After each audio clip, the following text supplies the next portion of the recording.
Good evening. We'll call the meeting to order. It's the July meeting of the Board of Estimate and Taxation at 4:36. Can everyone please rise for the Pledge of Allegiance? Thank you. Pledge of allegiance to the flag of the United States of America and to the republic for which it stands, one nation, under God, indivisible, with liberty and justice for all.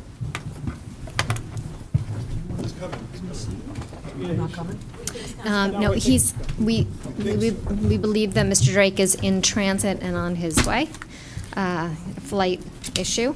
So, thank you. Our first item on the agenda is an update on the Byram Park improvements, and I'm very pleased to welcome the Town of Greenwich Commissioner of Public Works, Amy Siebert, and the Director of Parks and Recreation, Joe Siciliano. I asked them to attend this afternoon to provide an update on the project. And Al Manelli as well. Lead us off.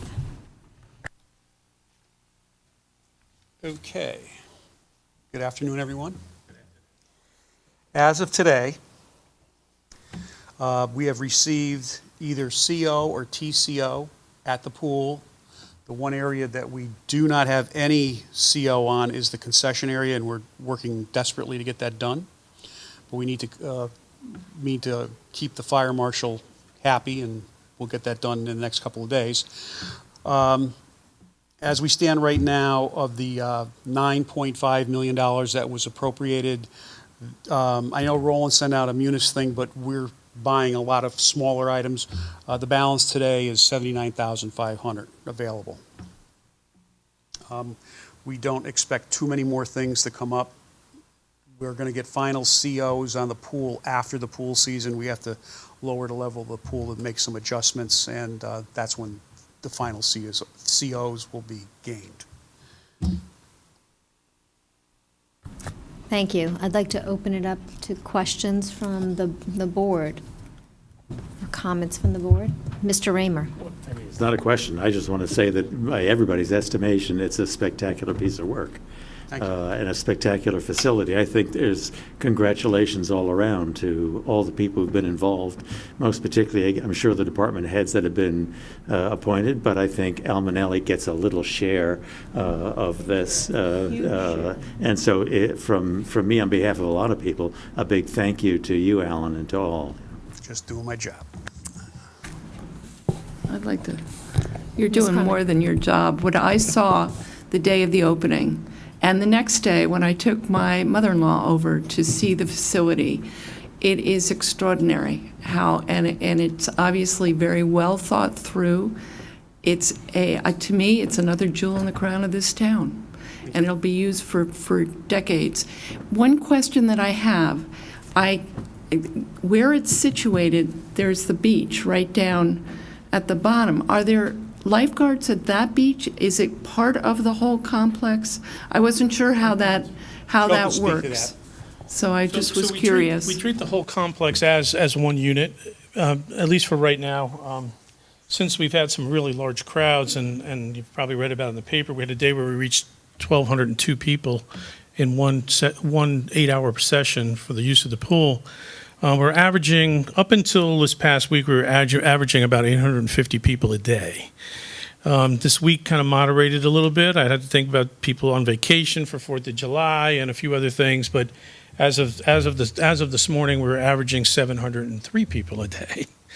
Total, since we've been open, we've had 11,954 people use the pool since June 29th. It's an incredible number. But what we do is we have lifeguards. So to answer your question, we have lifeguards on the beach. We have lifeguards at the pool.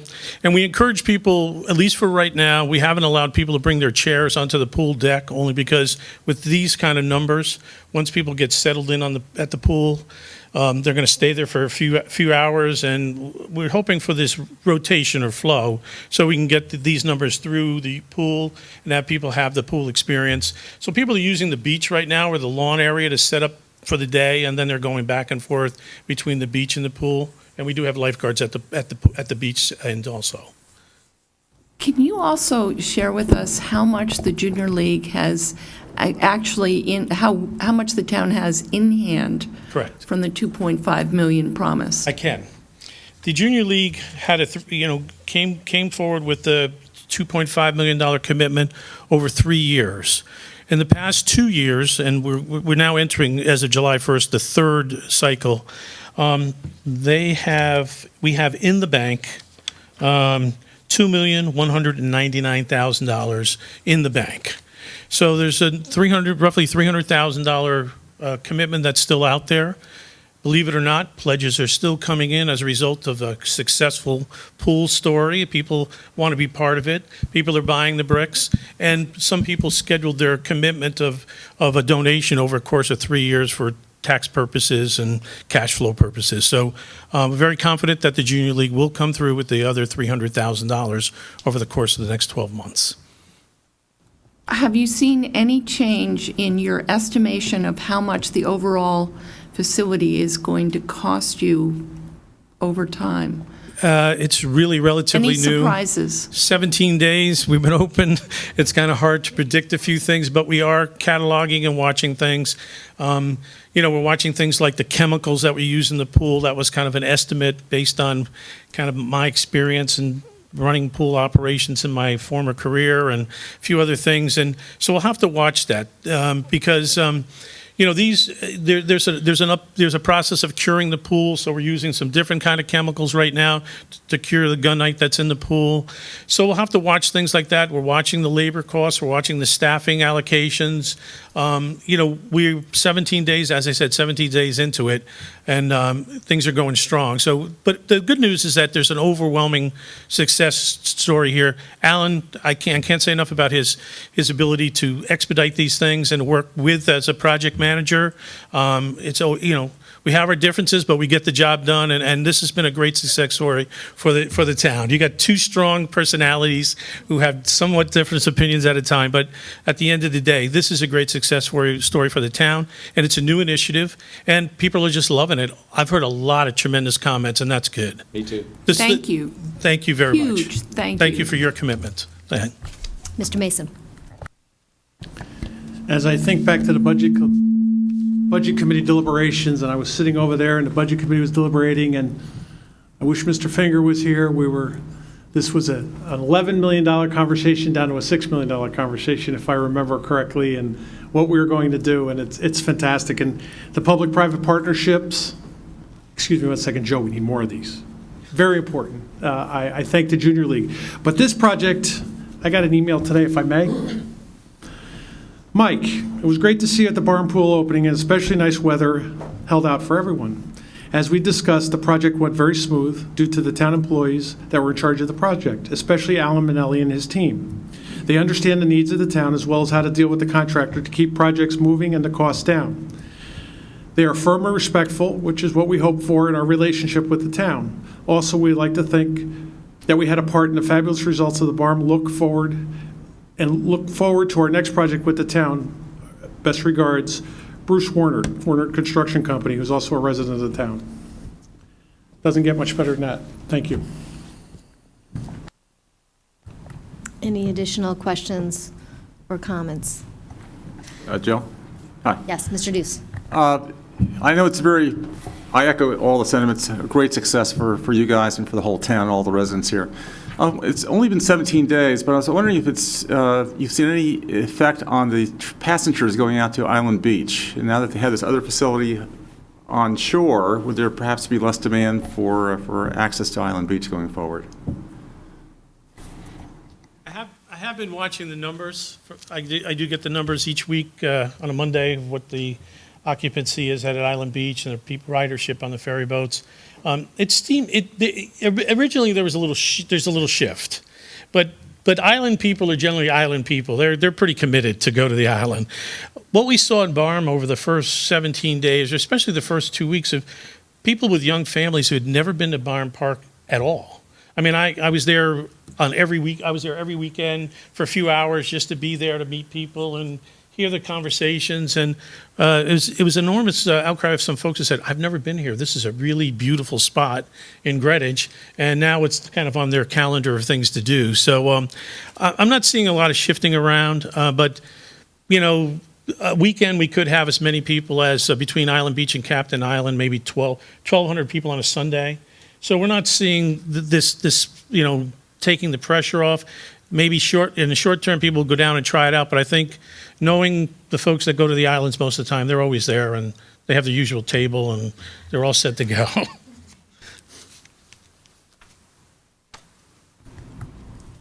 So I'd like to add in my personal thanks on behalf of the BET, but on behalf of all of the town residents who are really benefited by this incredible facility that we have on the western side of town.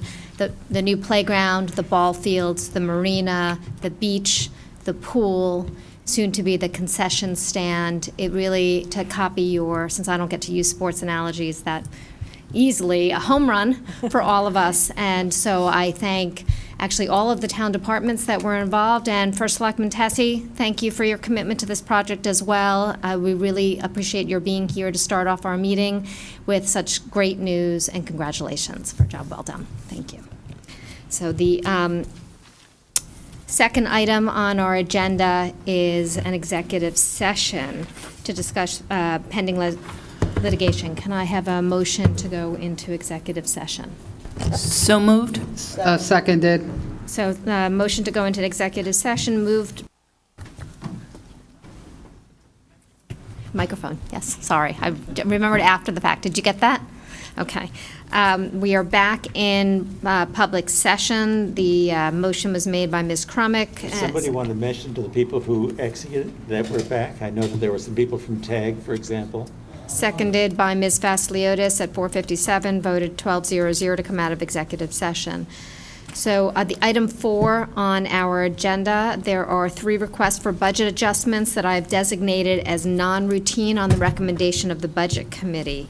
The first item, SE1, for the Law Department. Is there a motion? Yes. We'd like to make a motion for a $1 million additional appropriation to settle for the town's portion of the settlement of the Collins versus Town of Greenwich case. This would reflect the self-insured retention for the town. Second. Okay, that is a motion made by Ms. Crumick, seconded by Ms. Vasiliotis, to allocate the $1 million self-insured retention in settlement of the case of Collins versus the Town of Greenwich. Ms. Crumick, can you please give the Law Committee report? The Law Committee took up this motion, and they approved the $1 million settlement figure by a vote of 2-0. Okay, and Ms. Moriarty, can you give the Budget Committee report? The Budget Committee also took up this item. I just want to clarify, this will be $1 million coming from the Risk Fund. So that's the source of the funds. We also voted 4-0-0 in favor of the settlement. Okay, thank you.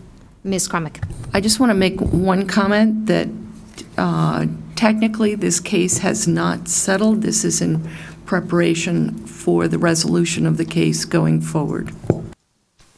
Thank you for that clarification. Is there any discussion on this item? Okay.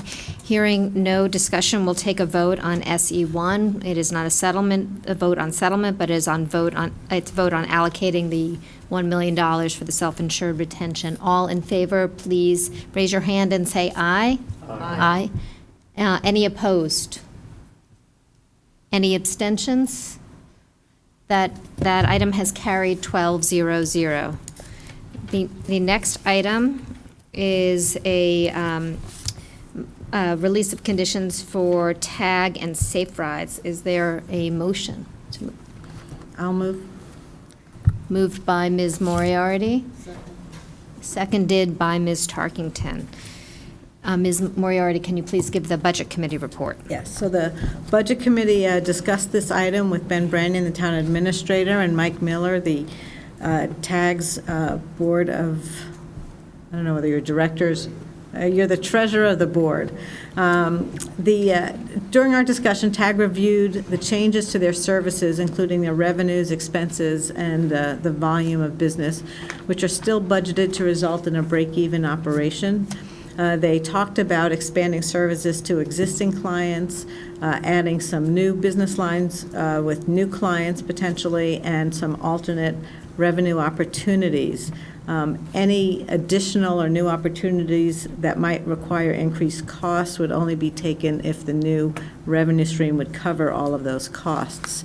The issue before us today is that they have a cash flow issue. Both the state and the town changed the way that we pay or make contributions to TAG to pay in arrears. This was not anticipated by TAG as they were doing their monthly cash flows, and they looked at other revenues that they could potentially move forward in the year to cover that change in the cash flows, but they're not able to do that. The town administrator, in talking about TAG, believes that this is an important service to town residents and believes there is limited risk to the town by forwarding this funds a few months earlier than we anticipated. The Budget Committee discussed this, and all 4 members are supportive of the TAG operations and supportive of releasing the conditions on the $73,250. However, we did not take a vote on the item. The reason we spent some time discussing the issue of our conditions, and when we place a condition on an entity or on an appropriation, we feel like we're signaling to the RTM what we intend to do for that entity, and that this is a change to the condition that we approved to the RTM. And while we are supportive of this change, we felt that it warrants a discussion by the full BET on whether this causes an issue for any members of changing really the approach to TAG than we had anticipated when we approved the budget in March. So that's where we ended up the discussion. Thank you, Ms. Moriarty. Mr. Brandian, I understand that you might have some words to say on this subject as well.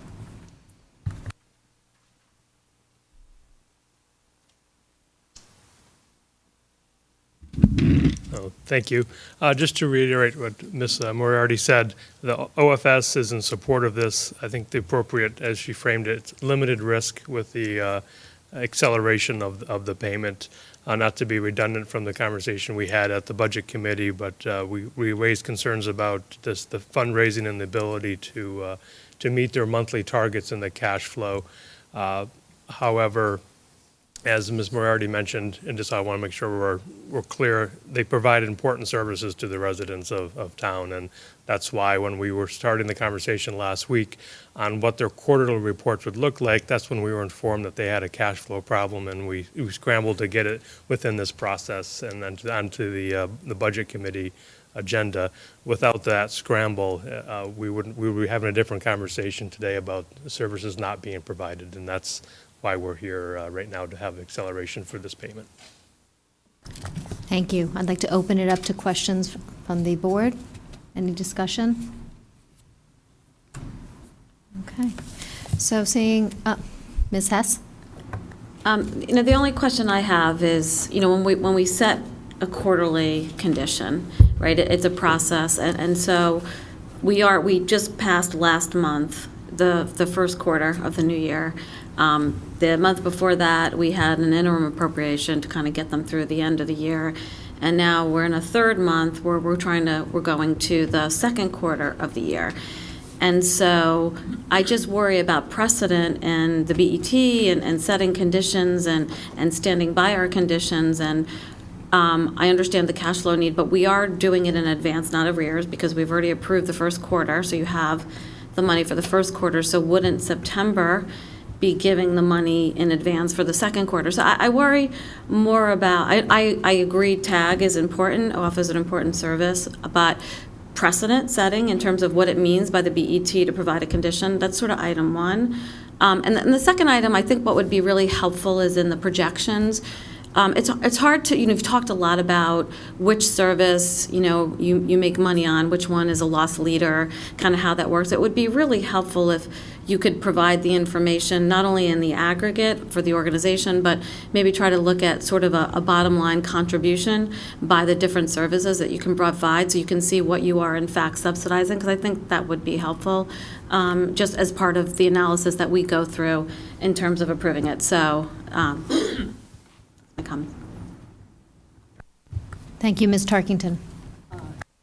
Yes, I'd just like to add that I have been a supporter of TAG, but I am concerned about TAG's sort of monthly coming before the BET now, and also the cash flows that were presented to us by TAG show that basically they will be coming back in October for an additional release, and show that that basically this is the third quarter that's being requested to be released at this point in time. I, have been, as I expressed at the Budget Committee, concerned about having these conditions and taking them before the RTM. So this is our opportunity to sort of really reflect over this process. I just want to make those comments. Thank you. Ms. Moriarty. I think that everyone raises good concerns. I think that this is a situation that is fluid. I think there's a lot of changes that have gone on with TAG in the past year, and they're still trying to catch up and figure out the best way to operate. And I think we did our best during the budget process to try to understand those concerns, limit the town's risk to this service.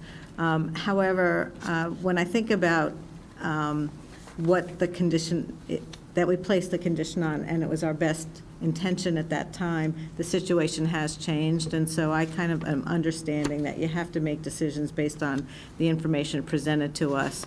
This is an important service to residents. This is not an additional appropriation. This is just changing the timing of when we would allocate the funds. And so then I think that it's reasonable for us to vote in favor of the release conditions and to be able to explain that to the RTM if the question were to come up. Mr. Mason. As I said the other night at the Budget Committee, I'll support this release, but I also said at the Budget Committee that I think we need to think about Plan B. I think the town is challenged with a program here that's vital. It's been around for a long time, but fundraising projections, revenue, replenishing a credit line, these are real challenges to overcome. I like their plan about the vehicle advertising. I like the plan about some added YWCA services, the rent reduction and reducing some staff, but I still question where this is going to go and if it can be done. So I feel if we don't release this, we're going to be subject to an immediate potential for a shutdown of services. But in 60 days, when they're back for what would be the third allocation, they'll have 3/4 of the town money in literally in the first 4 months of the budget cycle. So I'm concerned. So I think we need to be honest. I think the town, and I say this to the town administrator, I think other alternatives might be looked at, concerned. We should be concerned with if there are other alternatives, because I just don't want to see this. As far as next year for the budgetary process, I think we can make a decision at that time. But I'm concerned, my concern is imminent right now when I look at the numbers, because the plans that they have are plans. They're not a definite positive cash change. So I'm concerned. I think all of us would do anything we can to help with TAG, but I think the concern is there, and I hope by releasing this tonight gets them off on the right road to getting some of these issues resolved. Any further questions or comments? Okay, I'd like to add in that I think Mr. Miller and Mr. Brandon, you've heard sort of some support for your organization and the work that you're doing and the necessary services that we are providing to town residents, and we appreciate both of you being here to make those. Oh, yes, that as well. Thank you for being here for this issue and to make the case that these services are critical, and without this advance on timing, that we might not be able to provide those services to town residents, and we want to partner with you in order to make sure that this is a continuous service over the course of the summer. But I think you've also heard that there's concerns, and so I would ask that you keep us in the loop as you continue to work on your financial projections and your operations so that we can manage the next couple of months and address BET members' concerns as well. It's a lot of concerns stated. So I'll call for a vote. All in favor of the motion made by Ms. Moriarty, seconded by Ms. Tarkington, to release the second quarter of fiscal 19 allocation for TAG in the amount of $73,250. Please say aye and raise your hand. Aye. Aye. Any opposed? Any abstentions? Okay, we have 4 abstentions. Ms. Vasiliotis, Ms. Tarkington, Ms. Hess, and Mr. Deuce. So this item has carried 804. Okay, I'm just going to take my notes and come back to the agenda.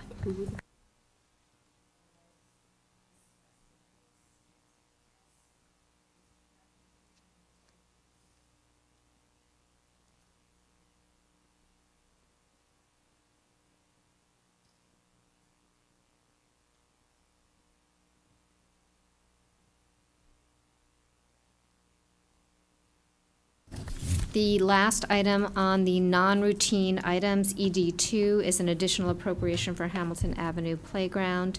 Can I have a motion to raise that discussion? So moved. Okay, I have a motion by Mr. Raymer and a second by Ms. Tarkington. Ms. Moriarty, can you please give the Budget Committee report? Yes, the Budget Committee discussed this report, or this request, with Board Member Jennifer Dayton and Dan Watson, who's the Director of Facilities for the Board of Education. The request covers the improvements to the field at Hamilton Avenue School, which is in need of repair to meet the school and community needs, leveling the ball field and adding additional hardscape and fencing. The Board of Ed had come to the BET back in January of 2017 for a different scope for the project, and the BET did not support that scope. In discussing this current scope, the Budget Committee understood that the request is more in line with what the school community and the neighborhood would require. In response to questions, Mr.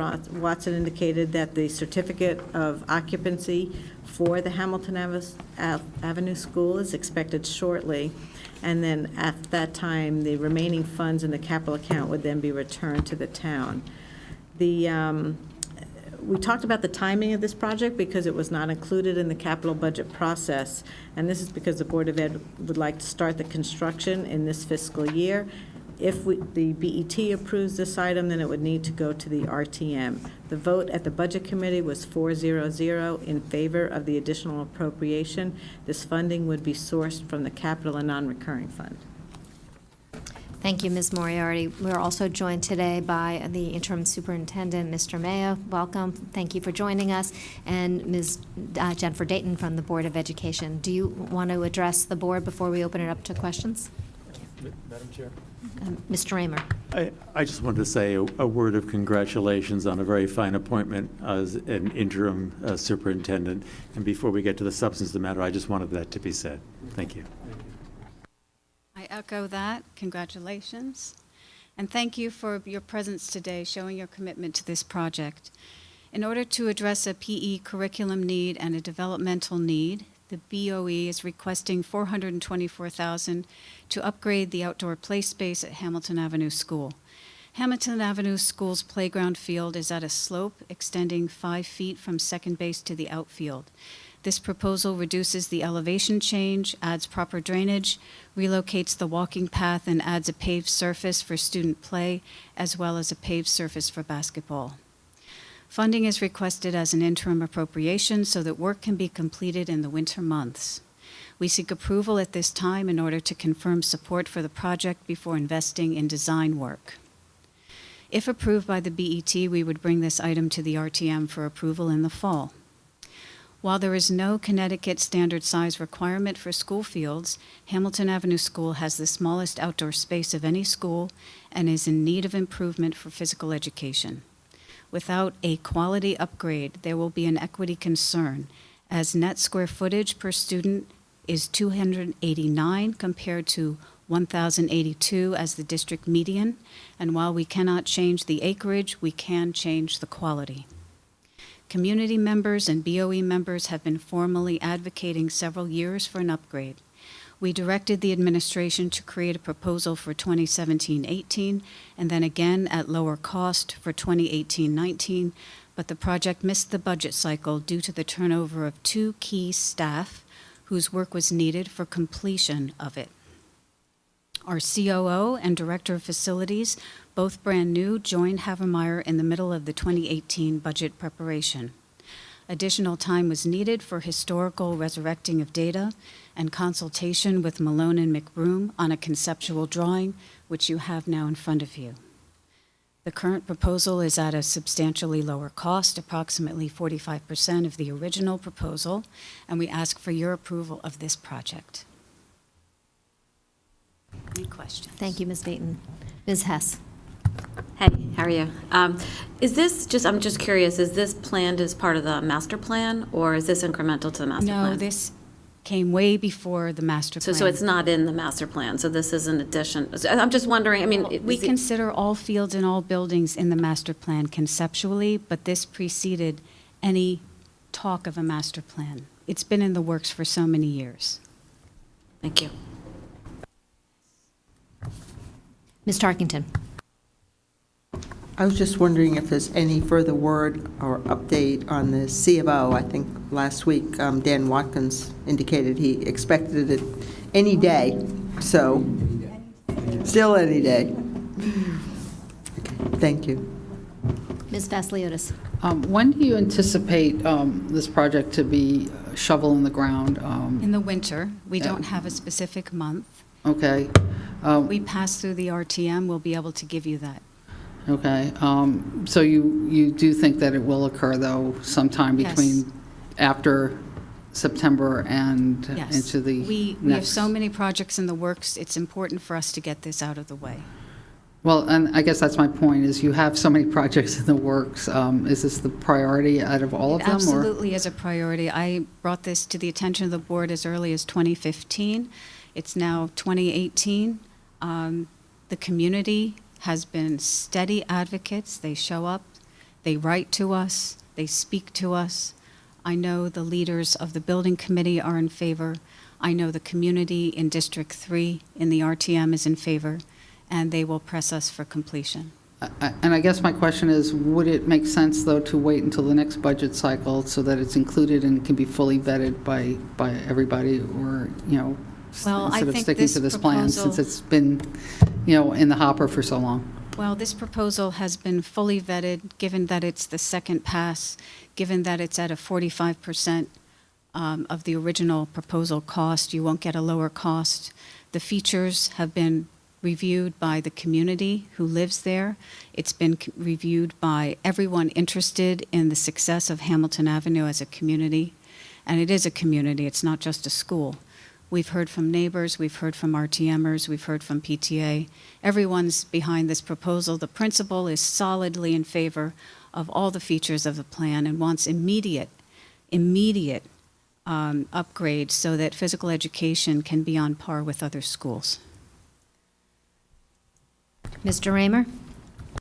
Yeah, I had the privilege to be serving on the Budget Committee when that came up before us the first time, which was in January of 2017. At that point, it was a request for $791,800. And we knew from the work at that time that Tai-Soo Kim and Malone and McBroom had both offered some advice and looked at this and done some vetting for us. It's worth mentioning that although there's not a single standard for slope, and although other school grounds suffer slope, this is the school ground that suffers the most slope. They try and use the standard that more than 2% generally seems to be too much slope. This is experiencing slope of 3 to 5%. As I mentioned, it's the most slope of any school ground. In terms of sheer acreage, at 4.1 acres, it's far smaller than any other. Koskov is the next smallest at 6.4. The median is 11 acres per school. The mean is 12 acres per school, 12 and a half acres per school. So this at 4.1 acres is small.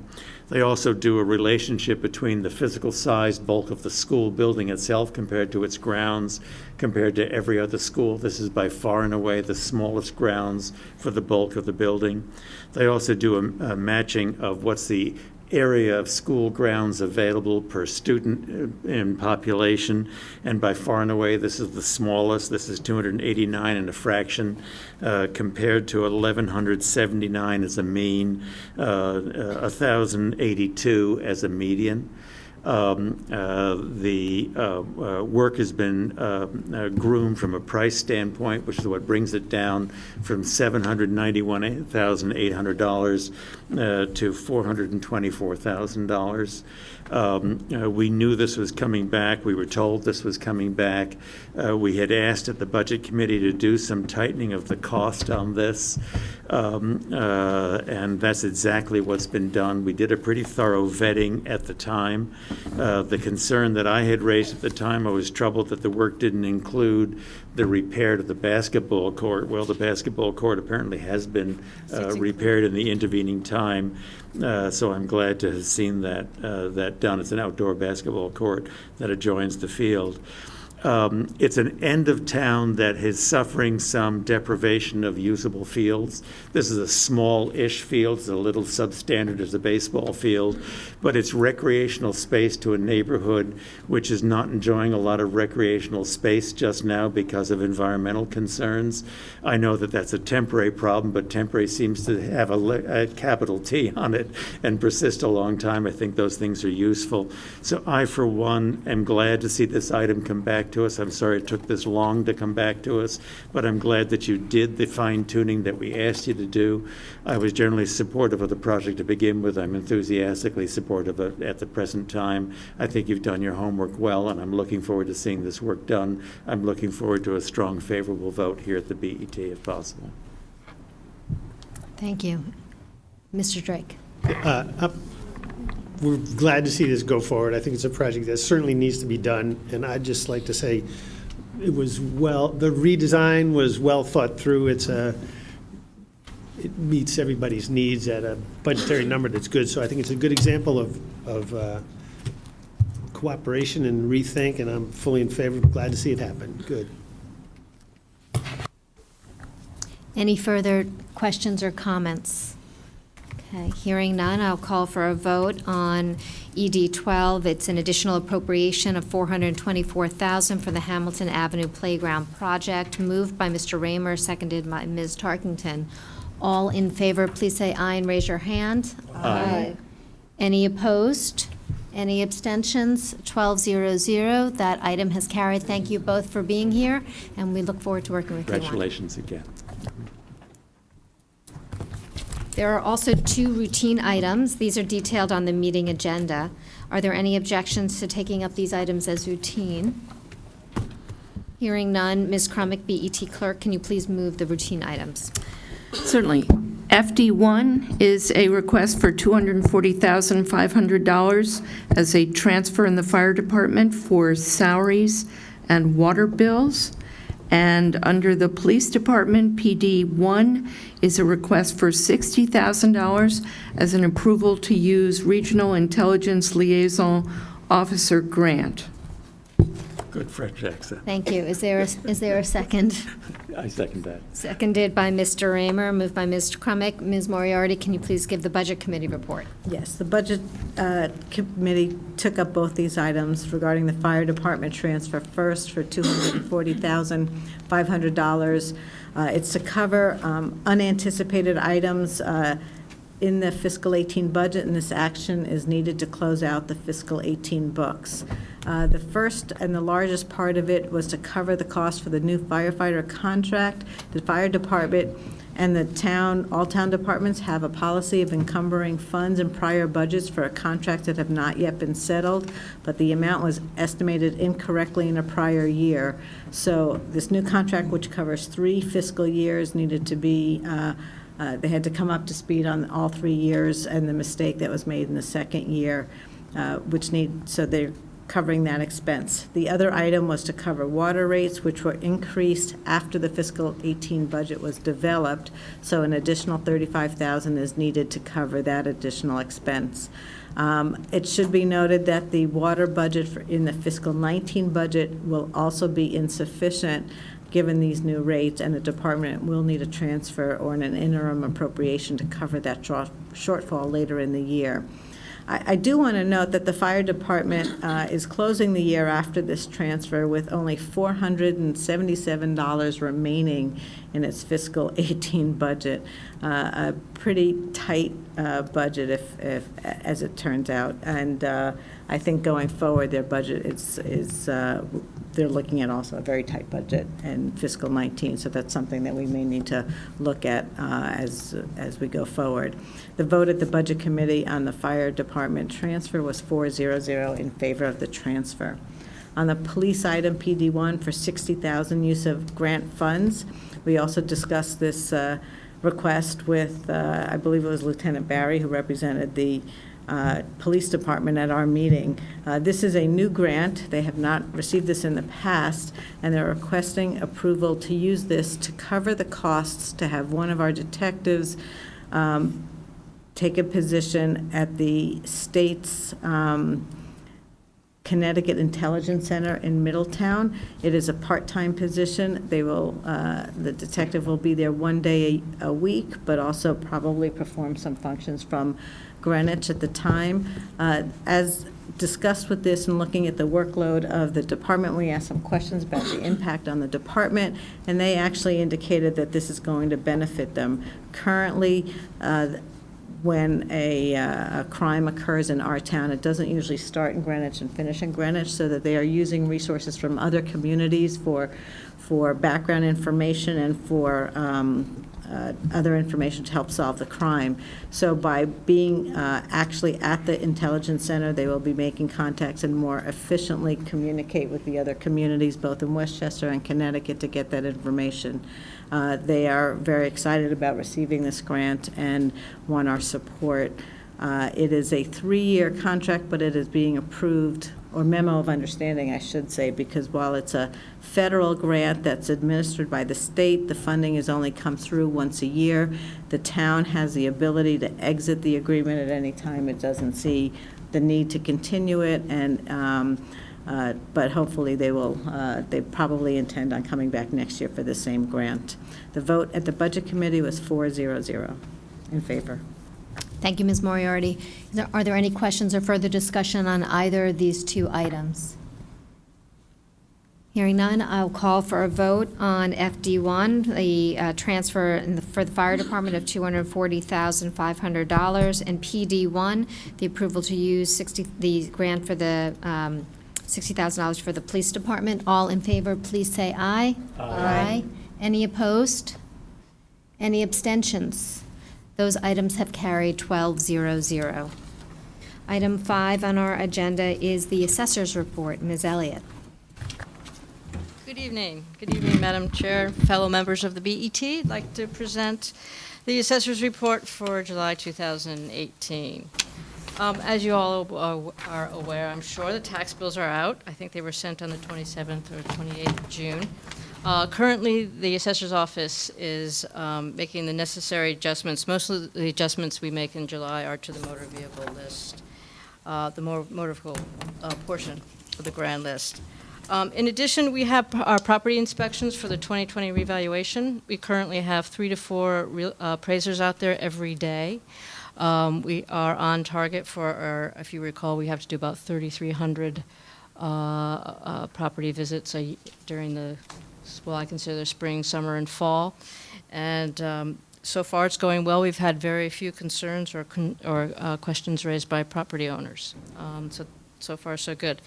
And in addition, the one thing, as far as the litigation is concerned, last month I reported that there were 19 commercial appeals. Actually, there were 24. There were 5 that we hadn't accounted for. So our total appeals from the 2017 grand list is 24 this year.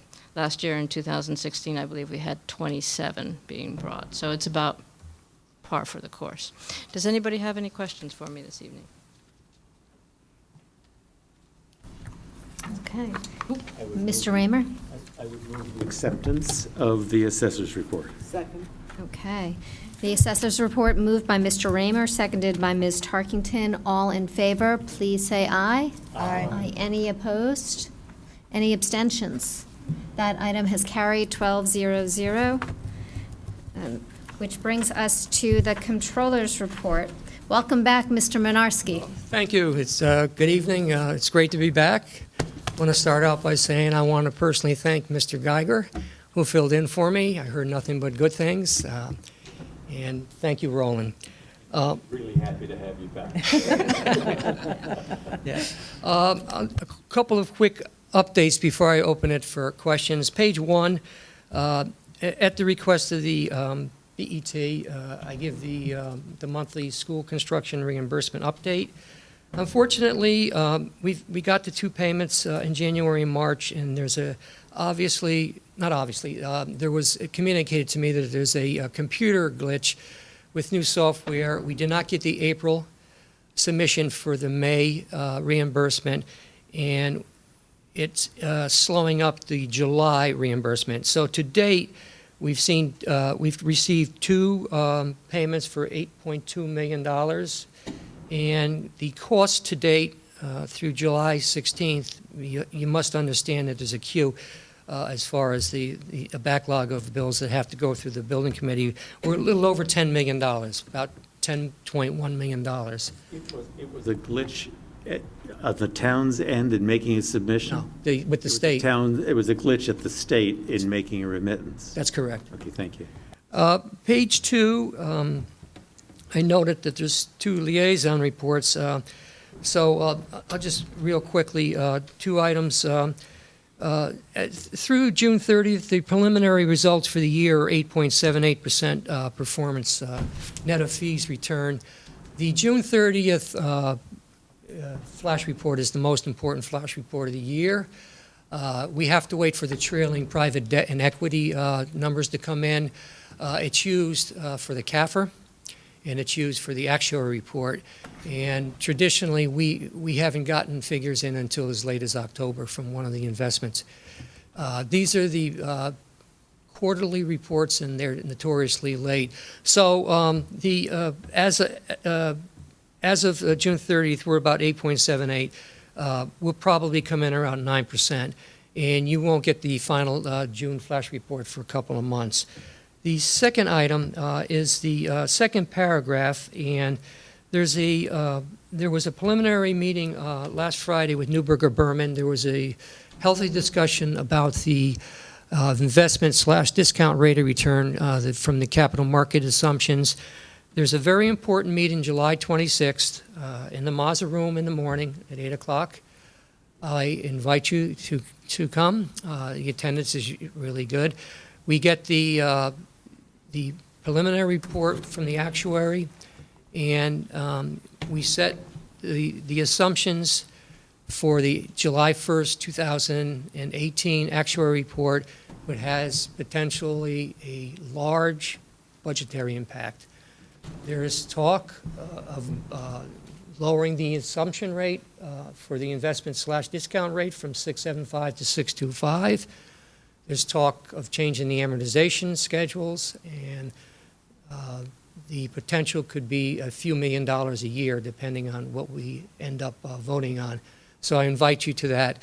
And it sets the stage as one of the items that may go into the budget guidelines as far as a spike in the annual, formerly called the annual required contribution.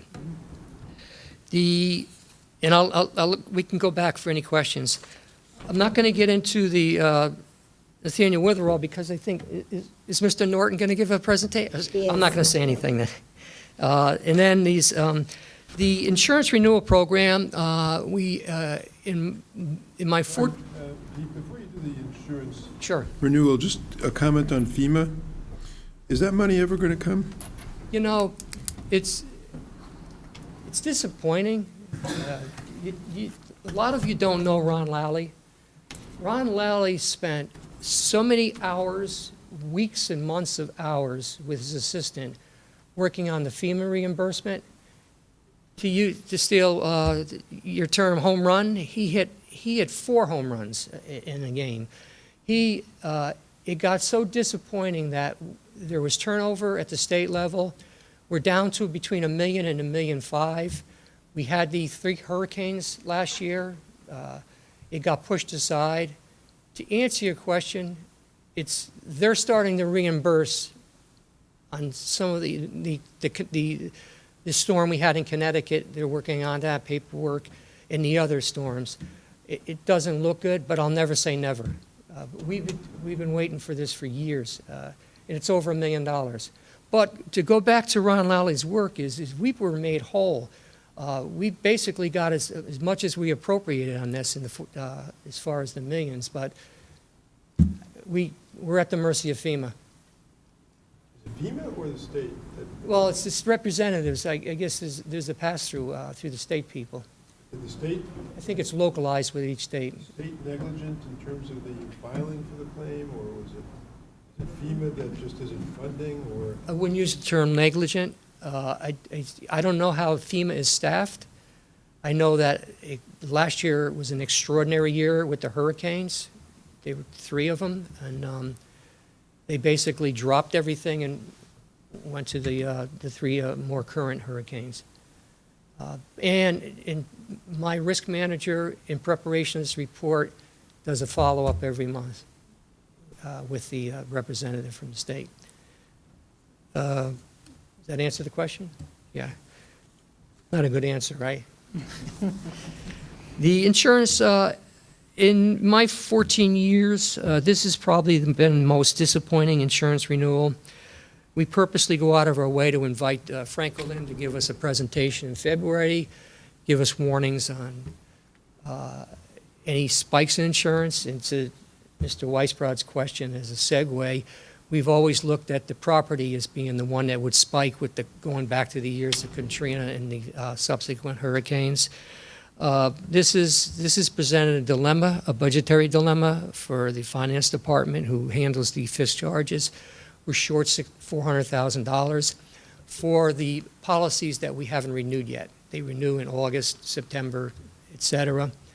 We're probably going to have to look for areas. We traditionally have surpluses in workers' compensation, which I report to the HR committee. We have surpluses in the healthcare over the last couple of years. If we can't, we'll see how we're trending after 5 or 6 months. Worst case is we'll have to go to the BET and the RTM for an interim appropriation for something between $0 and $400,000. I think that's it as far as updates. I'll open it up to any questions elsewhere in the controller's report. Do you want to also mention, Pete, about the retention in the? $3 million, yes. It's the retention is now up to $3 million. How does that impact the budget? It doesn't impact the budget for the current year, for 18-19. Usually it takes like a workers' comp claim takes years to mature. When you get to the end where it's very costly as far as the surgeries or the settlement, all the claims between now and June 30th fall under this $3 million self-insured retention umbrella. So potentially, if you had a year like you had this year with the Collins case and the Abercrombie case, the DeBella case, et cetera, you're going to you'll be looking at a challenge in February when you bring the town council in as far as what you need to put in the risk fund. Right now, the risk fund is at, with the two $1 million hits, is down to less than $500,000, plus the $1 million we just put in for July. So we're back up to about $1.5 million, and there's a potential to have but there is not a potential. There will be a budgetary impact in February for the 1920 budget. So that's it for the bad news. Ms. Tarkington. Yes, I wanted to just speak to you about the actuary coming in. You indicated he's coming in to visit with the pension fund.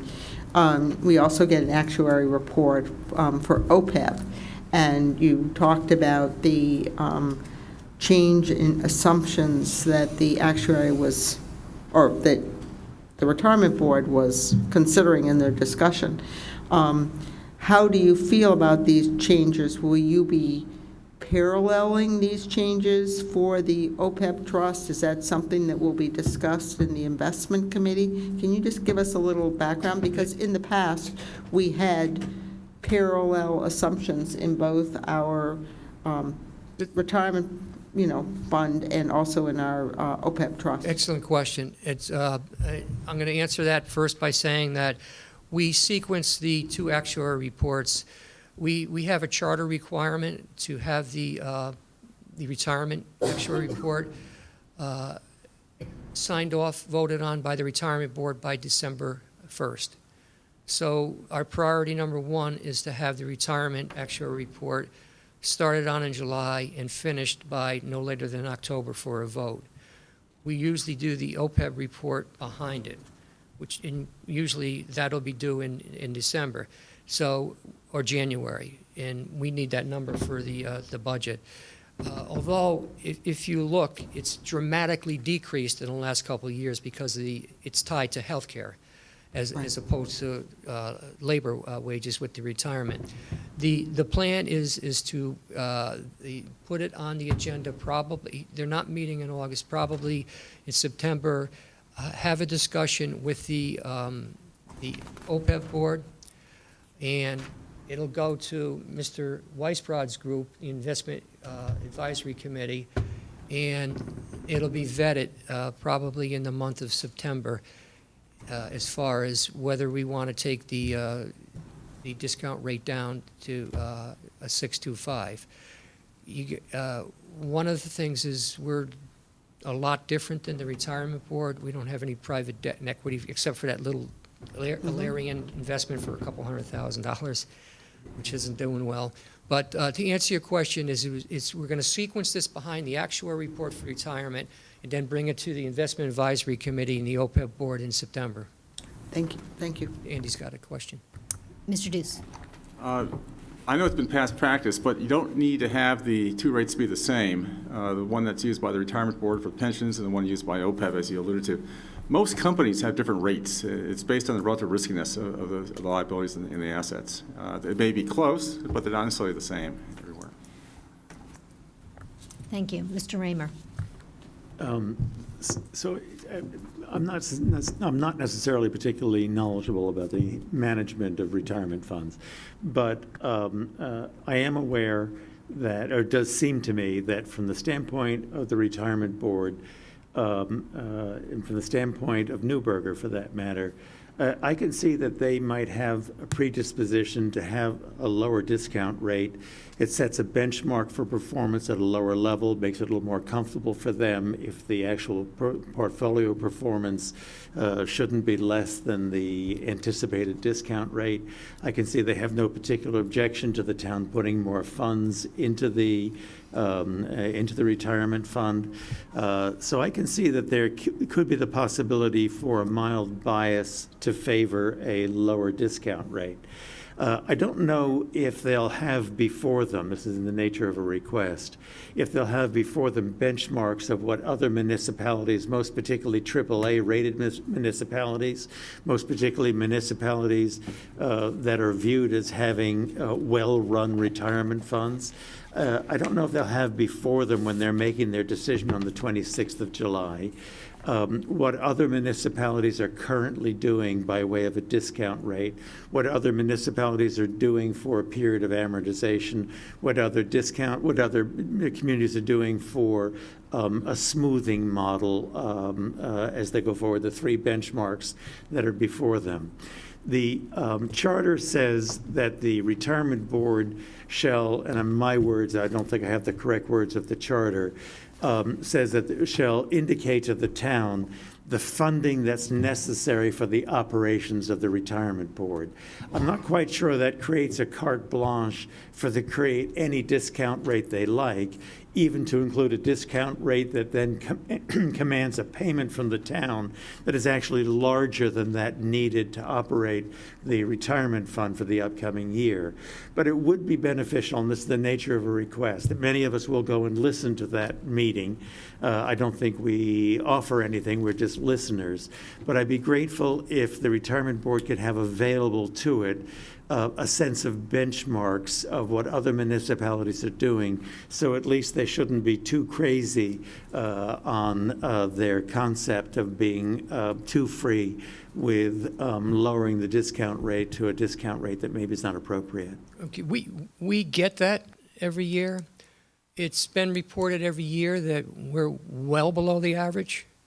We're going to go even farther below the average. I think for years, and Andy, help me, because you know a lot about this, I think Westport was the only town in the state that was below us. I think Westport's at 610, that's the lowest by far. So, but this 625, I'm going to guess, let's say that there's say 150 retirement plans in the state.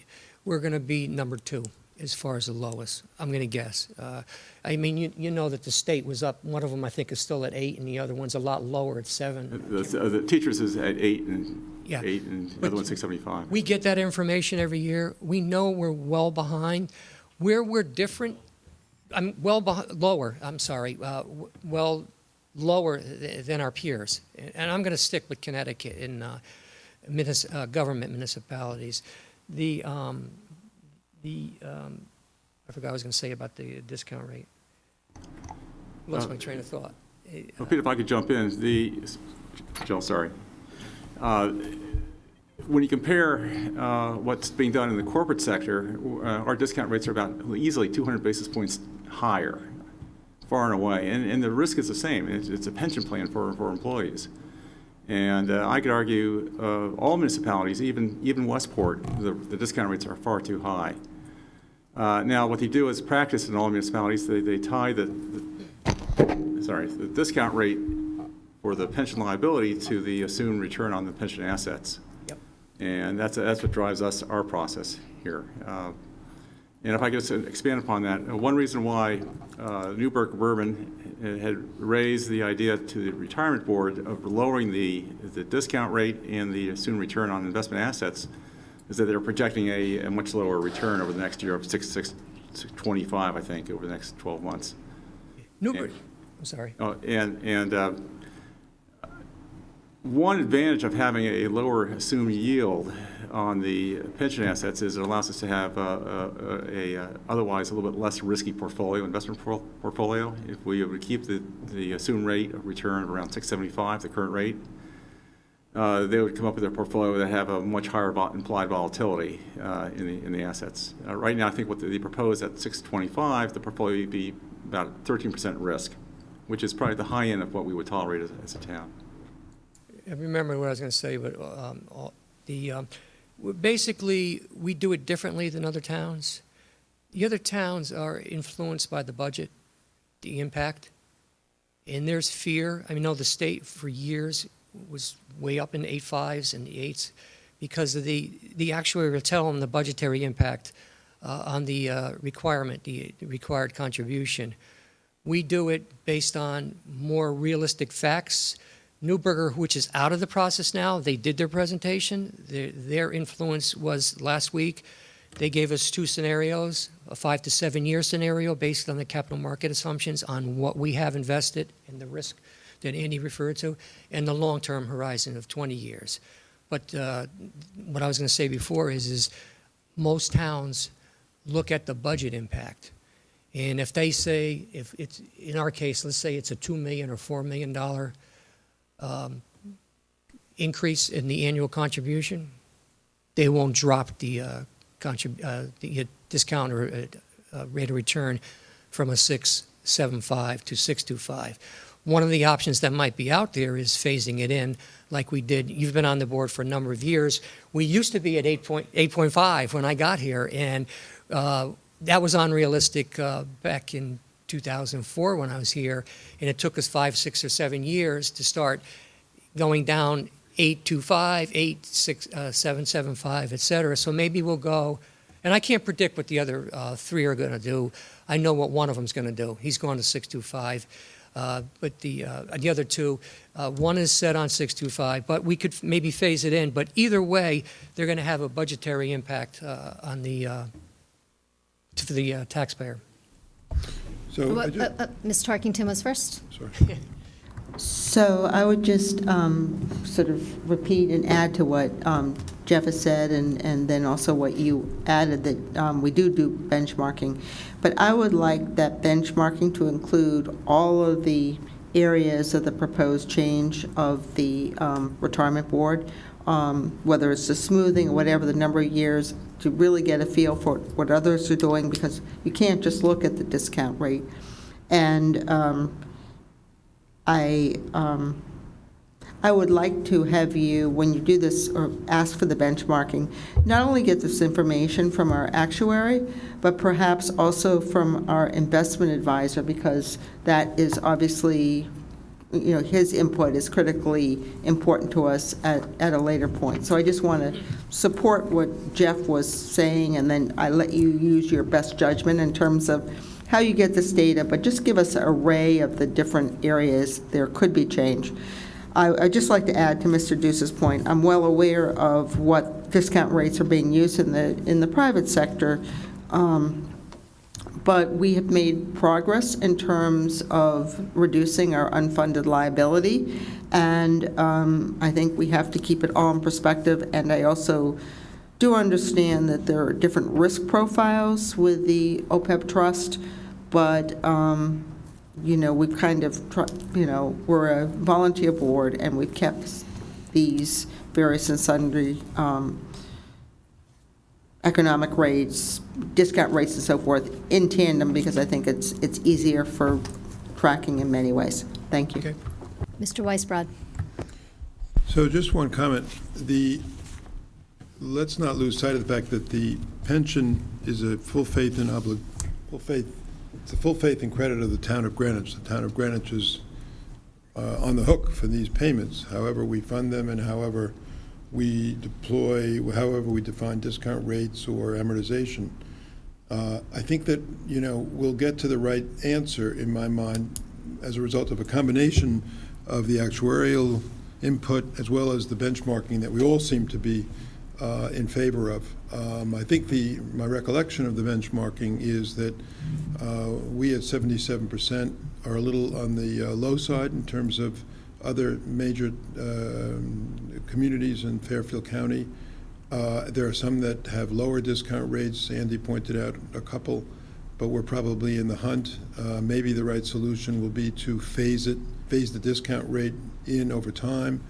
But the fact is, notwithstanding your comments, Pete, we did allow the unfunded liabilities to climb to $127 million over the course of the last number of years. And so while it may not be our practice to consider budgetary input or the impact on the budget, frankly, I think there's probably been some, it's hard for me to imagine that the previous pension contributions were done in some totally pure and sort of a financial laboratory separate and apart from any budgetary elements here. So I think we'll get to the right answer. Thanks. Okay. Okay, Mr. Deuce. Sorry. We were fully funded in 2007, and about $100 million of the $127 million deficit that we have in terms of underfunding is due to the lowering of the assumed investment return and discount rate from 8+ to the current 6.75. As I see it, there are really three considerations on these assumptions. One is budgetary, current impact, but two is financial and fairness. And financially, if you're able to put more money into the pension plan, it's a great arbitrage. And you borrow. Well, we're not borrowing for this. We're using tax dollars, which arguably have a risk-free rate, according to our financial advisor, and reinvesting at market returns. And that normally is expected to work out pretty well. It doesn't work out well all the time, because that's what Connecticut did back in 2008 with their pension obligation bond, and we all know what happened there. The other consideration is fairness. And look, this is underfunded at current discount rates of $127 million. If we go to 625, it will be even bigger underfunding. And at some point, we just can't.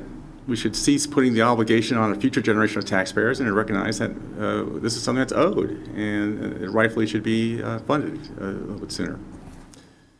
Ms. Hess. I was going to shift gears and just ask another question on the report. Am I allowed to do that? Are we done with this part of it? Please. I know I asked this question last time.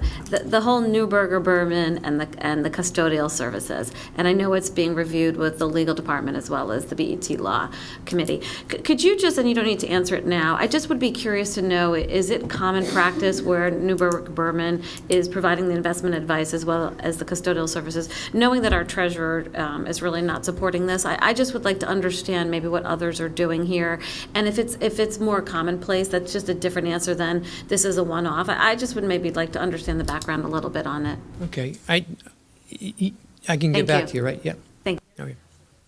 Thank you. Okay. Yeah, may I? Ms. Moriarty was next. Oh, sorry.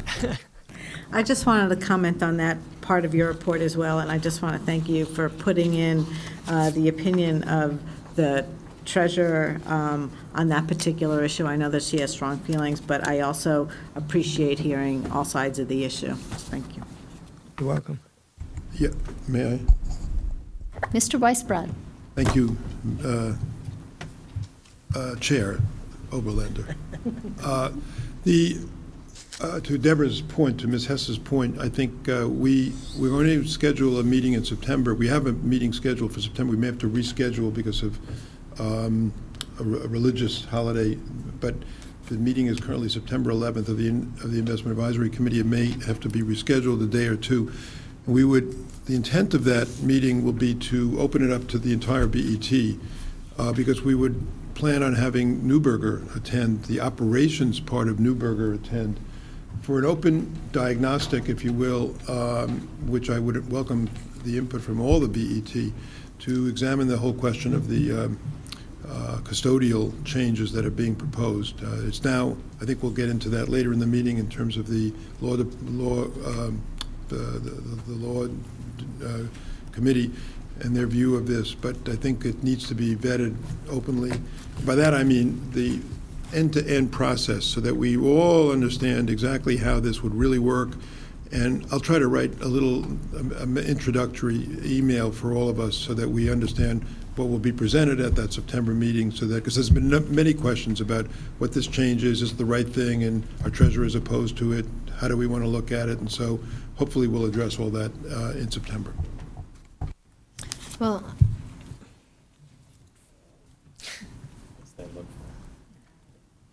Mr. Raymer, be brief, please.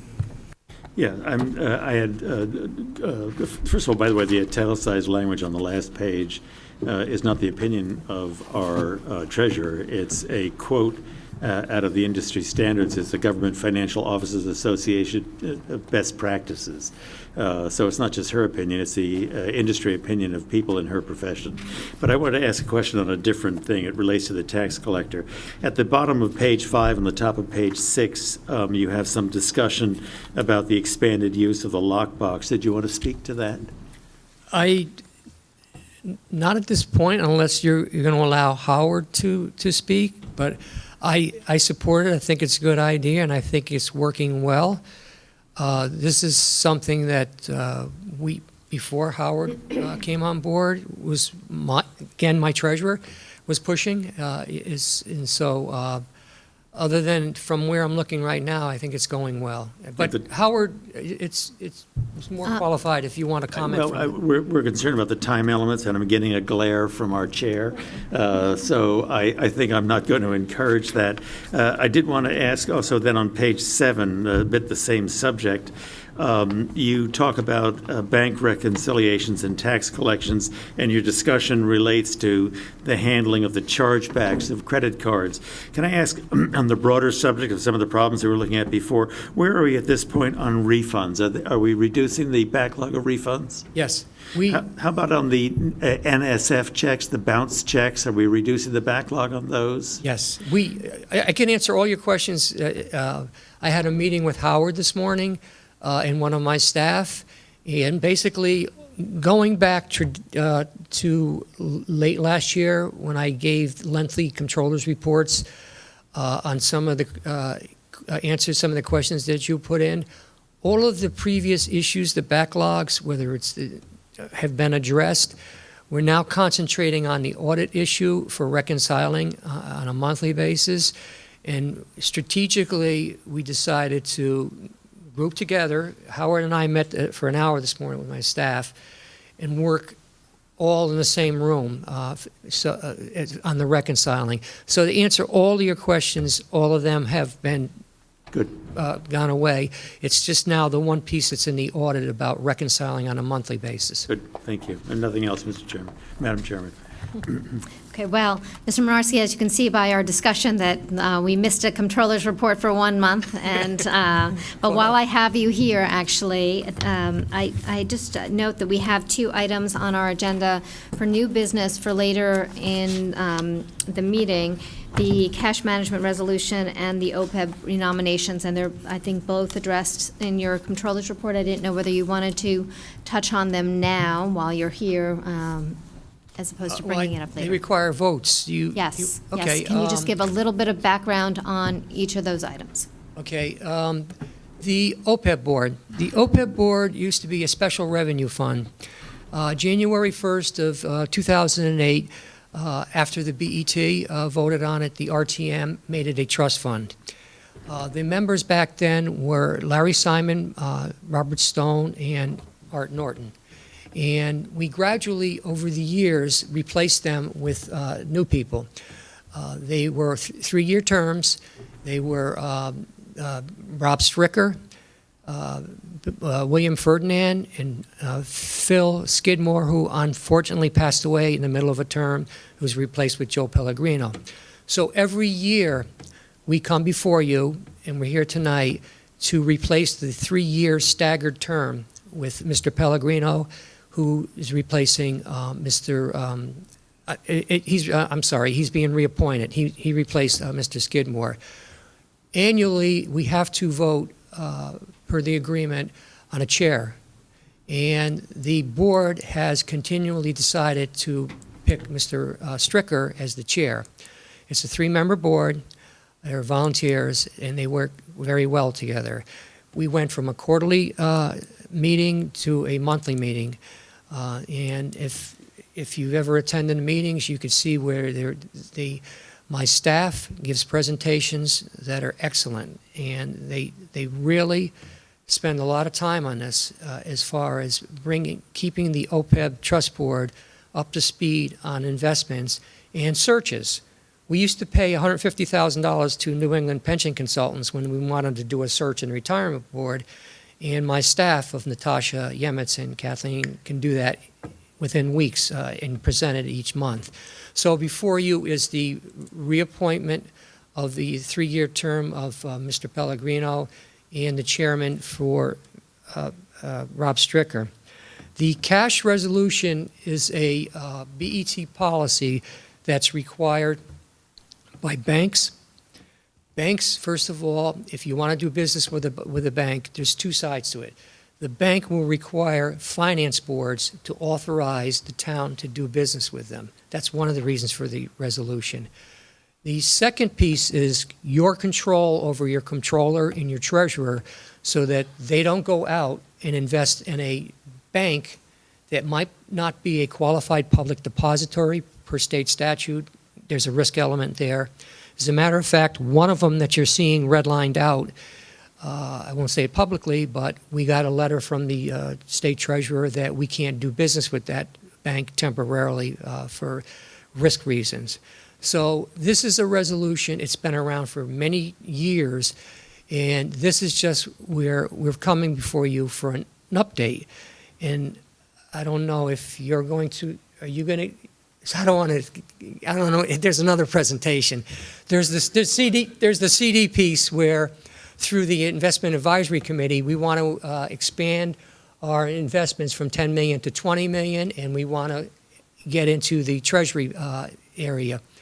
The Treasury area we can do internally, but the CD, we need to have the cash resolution piece authorized by the BET. So all it is an amendment. It's not a new resolution, an amendment to an existing resolution. Thank you, Mr. Murnarsky. Any questions on either of those matters? Ms. Hess? Should I wait? Are you going to be presenting more on this, David?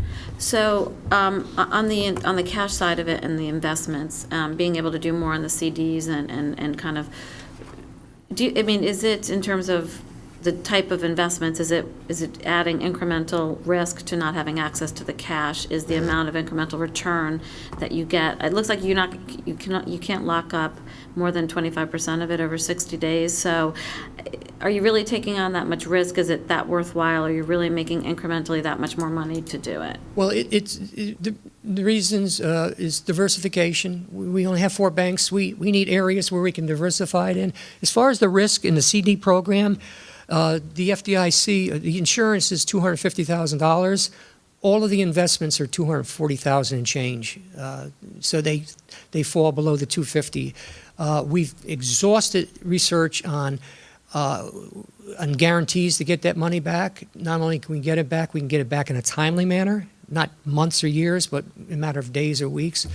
And I'm sorry, you probably wanted to say something. No, I'll just, since we're covering it now, yes, the major concern we have on the Investment Advisory Committee is one of lack of diversification. And it's not about taking risk in this portfolio at all. We have no interest in taking more risk. But we have a very significant concentration of our cash deposits at Toronto Dominion Bank. In particular, nothing wrong with Toronto Dominion, but it's a major concentration.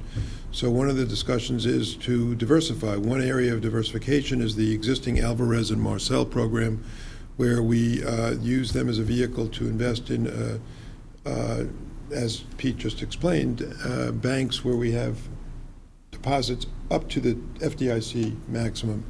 Currently, we invest $10 million. We thought there was scope for 20. I think Kathleen Murphy might be scope for even greater amounts than that, but we wanted to do it in smaller increments. The major area of diversification we would see is investing directly in U.S. government, U.S. Treasury, U.S. government debt, where we would get relatively high yields, but with obviously less risk, much less risk as U.S. government debt. So that's the issue. Okay. Thank you, Mr. Murnarsky. The only 2 changes that are in the cash management resolution are the Wells Fargo one, which we are compelled, and this one with Alvarez. Thank you, Mr. Murnarsky. After that lengthy conversation on the Comptroller's report, I'd like to get a motion to accept the Comptroller's report. Moved by Mr. Raymer, seconded by Ms. Tarkington. All in favor? Aye. Any opposed? Any abstentions? That item is carried 12-0-0. Which brings us to the Treasurer's report on showing investing portfolio activity for the month of June 2018. Are there any questions on the Treasurer's report? Hearing none, I note that the BET has received the report and will forward it to the Audit Committee. Now we are at item 8 on the agenda, BET Standing Committee Reports. Ms. Moriarty, can you give us an update on the Budget Committee and the preliminary year-end closing? Yes, so we got a report by Mr. Geiger and Mr. Minarski on the preliminary year-end results. They are still in the midst of closing the book, so these numbers may change a bit. But Mr. Geiger indicated that the town will end the fiscal year with higher revenues than budgeted of $8.1 million and lower expenses than budgeted of $9.0 million. After offsetting our budgeted amount for a contribution from the fund balance of $11.6 million, the town will have an estimated increase in fund balance of $5.5 million. Mr. Minarski indicated that the value may change plus or minus $500,000 as the remainder of the year-end closing work is completed. The two primary reasons for the higher estimated impact on fund balance is first that we got higher property tax revenue than we had budgeted because the grand list number in our budget was lower than the actual. And the second one was our health care expenses. We had budgeted for, I think, 2 unions still remaining with the town plan. They both moved to the state partnership plan, lowering our expenses. And then additionally, the state partnership plan lowered their premiums for all participants during the year. Some additional notes, our fiscal 19 budget won't benefit from either of those 2 items. As well as the fact that our revenue targets, we increased those for interest expense, for conveyance taxes, and so we won't expect that same outcome at the end of fiscal 19. I also want to point out one comment I made earlier, that some of our departments use the majority of their budgets this year, so we will need to keep a close eye on them. But fire department, as I indicated, was within $474 of exceeding their budget. And schools, the Board of Education is expected to return $478,000, which is lower than they have done in the previous 5 years, if not longer. They're usually at around $1 million or so. So there's some changes in the pattern of spending. I don't know if there's anything else Mr. Geiger or Mr. Minarski would like to add to that report. No. Okay. Thank you. Okay. Thank you, Ms. Moriarty. And Mr. Raymer, can you please provide an update on the Policy and Procedures Committee? So the body will recall that at the last meeting there was put before you an amendment to the Policy and Procedures Manual. Hopefully that book is familiar to you. And on page 30, at the middle of the page, to the top of page 31, is a section on internal audit policy. And as I had mentioned to you at the last meeting, the Audit Committee had sat down and done a fairly thoughtful piece of work to restate and mildly broaden that statement of policy. This is offered as a substitute. The Policy and Procedures Committee, which consists of Mr. Mason and myself, had looked at it. Well, Mr. Mason had some concerns as to the context in which this arose. The committee did vote 2-0 in support of this actual wording. The wording was put before you at the last meeting. It brought to my attention, I'm not a good proofreader, but others who are good proofreaders brought to my attention 2 small typographical errors to the sheets that you have in your package. I'll just bring them to your attention. At the very top of the first page, in the first heading, Introduction is missing an R. It has a spelling error, if you'd like to make that correction. And then if you would go over to page 2, in the last section, which is entitled Reporting and Monitoring, in the first line, 2/3 of the way down the line, the word audit appears, and that word ought to read auditor. I thank both Jill and Leslie Moriarty for bringing those 2 errors to my attention. I don't think they require formal motion. I would just, however, if you would, make the change for yourself. And so on behalf of the committee, I don't think it requires a second because it's a report of the committee, but on behalf of the committee, we're now submitting this for a vote, and the vote would be for the approval of the substitution of this 1.5 pages in place of the 1 page of text that presently appears in our handbook. Mr. Raymer, thank you for the report. We'll take up that item when we get to the action item on the agenda. Okay, thank you. Okay. We're just receiving reports now from our committees and liaisons. We have on our agenda a liaison report from the retirement, but I believe we had a lengthy conversation, that's you, Mr. Weisbrod, Mr. Deuce, we had a lengthy conversation at the comptroller's report. Is there more that either one of you want to add? Happy to see that we're moving forward with no further addition, which Except to say, you were not called on, actually. except to say Vice that I commend my colleague, Mr. Deuce, for the extraordinary work that he does in this area. It is really, really great. Indeed, I will second that, and I will invite Mr. Norton to join us to give us a special project team report on Nathaniel Witherall, strategic planning. Hopefully not too long. Guess it's like I never left. Excuse me. I'm just going to give you an update since the June BET meeting. The committee has met on one occasion a week ago today, and the focus of that committee was a presentation by Deborah Hess to try to give us an understanding how to reconcile GASB and FASB to GAP rules and where the distinctions are. And then she was very kind to give us homework for Bastille Day, in which she gave us a substantial update. And those of you who have read it, I think we've made her report quite extensive. Subsequent to our meeting last Monday, four of us, Andy Deuce, Jeff Raymer, Pete Minorski, and I, had a conference call meeting with HDG. That contract has been approved, and they have received it, so we're set to go on that. They had their internal kickoff on Friday, in which they put together a contact list for both parties. That has been distributed, I believe, to everybody. And subsequent to that, we have scheduled what amounts to a kickoff meeting for the committee next Monday. It will be held in the Mazza Room at 9 o'clock.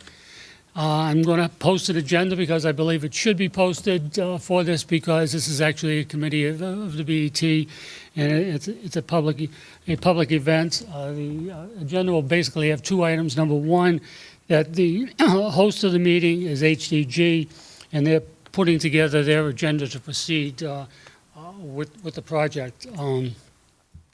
I think that's going quite well.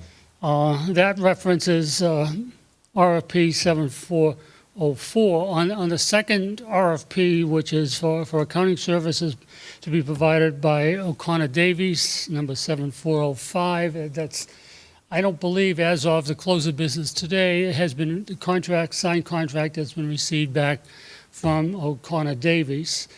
Once that is another two-step process that has to take place. It has to be vetted by the law department.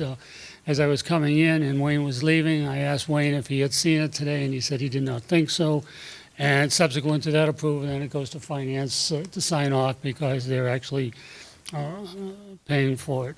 I think the committee will, as you know, I've broken the committee into subcommittees. The subcommittee for the HCG contract is basically Andy Deuce and Jeff Raymer. And for the accounting, it's Chair Jill and Bill Drake. There's going to be a third subcommittee in which we're going to be trying to address potential changes in labor contracts, which involve the four unions that are currently working at Nathaniel Witherall. Getting back to the scheduled meeting for next Monday, I'm inviting all members of the BET. I've invited Larry Simon, and I think Jeff Raymond and I both did that today. I got an email as I was leaving my office from Alan Brown, who implied to me at that meeting, from that message, that he's going to attend the meeting. I've had some communication with Larry. Larry said, well, normally on Monday morning between 9 and 9:30, Alan makes a presentation, so that I certainly hope that if Alan Brown joins us, he'll join us in the Mazza Room, because I have some personal difficulties with conference calls in which people are at different venues. I don't think that they work very effectively. unless they're video conference calls. This will not be a video conference call. What I believe that HDG wants to do, the contract is going to basically, or the work is going to basically be done by two people, Kathy Carr, who's a registered nurse and also has been an administrator, and Darren Hull, who I think most of us have met. Thank you, Mr. Norton. Does anyone have any questions for Mr. Norton on the Nathaniel Witherell Strategic Planning Committee? Hope to see you all Monday. So I want to add my thanks to you.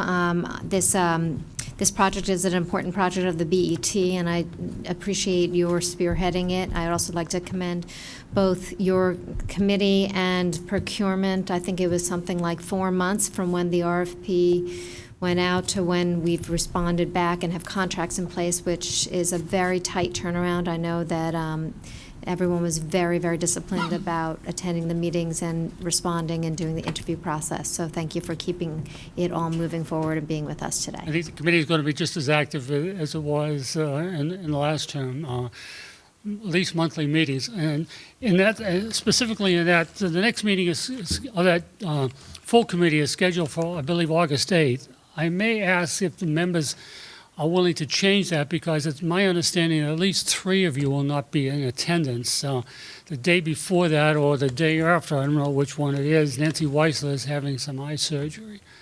So I think it may be best for us if we can reschedule that to some other time, hopefully close by, because I think it makes a great deal of sense to continue these meetings on a monthly basis. Thank you very much. Which brings us to the old business. Now, Mr. Raymer, can I ask you to move the internal audit policy revision? Yeah, I mean, everything that needs to be said has been said. I would move then that the body approve this amendment to the handbook.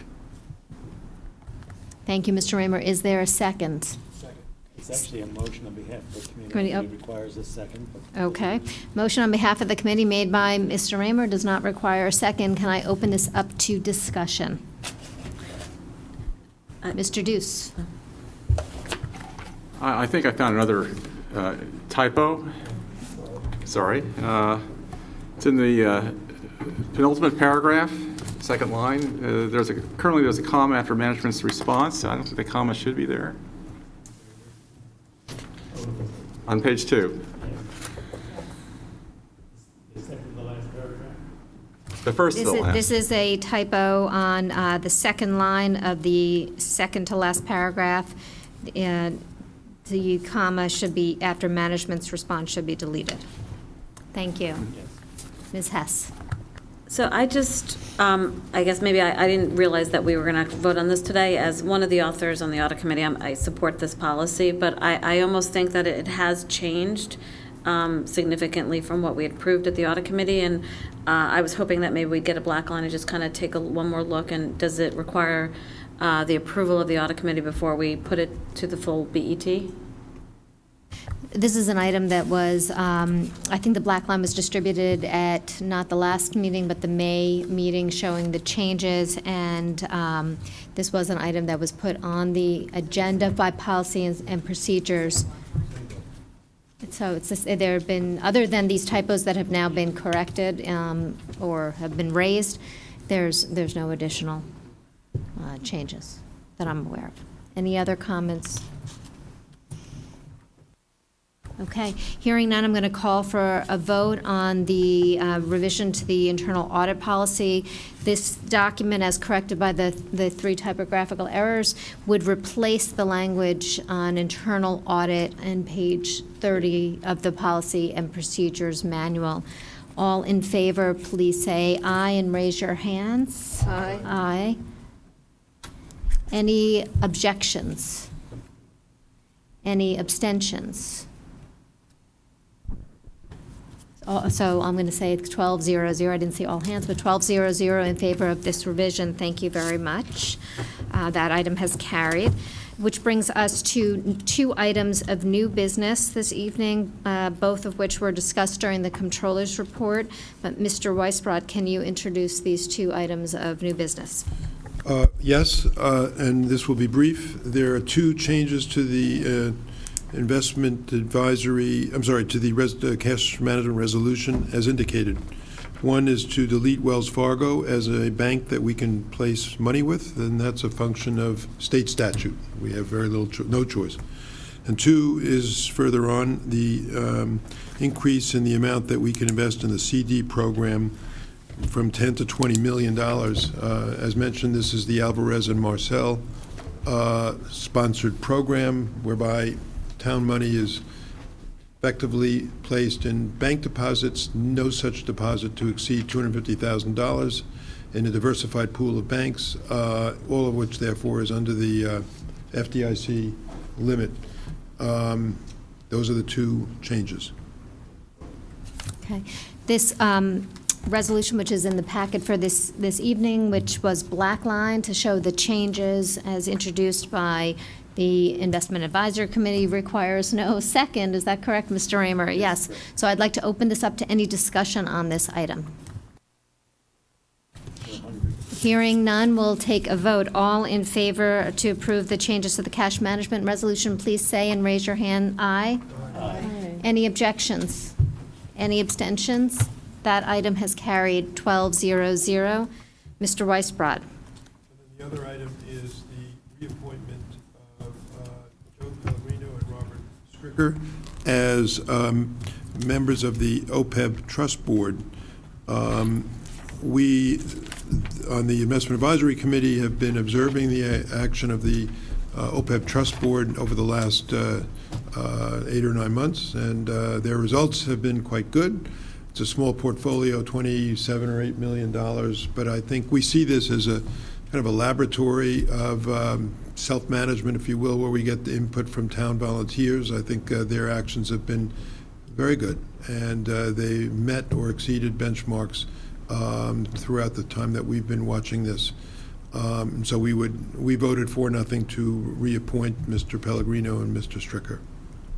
Thank you, Mr. Weisbrod. Is there Ms. Vasiliotis? Yes, just for clarification for the minutes, my understanding is that we're reappointing Mr. Pellegrino to another 3-year term, and we are reappointing Mr. Stricker to chairman. Is that correct? Yes, that's correct. That is correct. The resolution reads, resolved that the Board of Estimate and Taxation reappoints Joseph Pellegrino to a term on the OPEB Trust Board expiring June 30th, 2021. Further resolved that the Board of Estimate and Taxation reappoints Robert Stricker of the OPEB Board as chairman of said board for another term ending June 30th, 2019. Any further discussion or questions? Ms. Hess. Yeah, just a quick question. How long has both of them been actually on the OPEB board? I'm sorry if I missed it in the materials. Just curious. Remember when, Stricker was the first on, 3 years ago. 2010? 8 years, and when did Mr. Skidmore died, what, a year and a half ago? One was about 8 years, that's Mr. Stricker, and then Mr. Skidmore died, and Joe came on 2 or 3 years ago.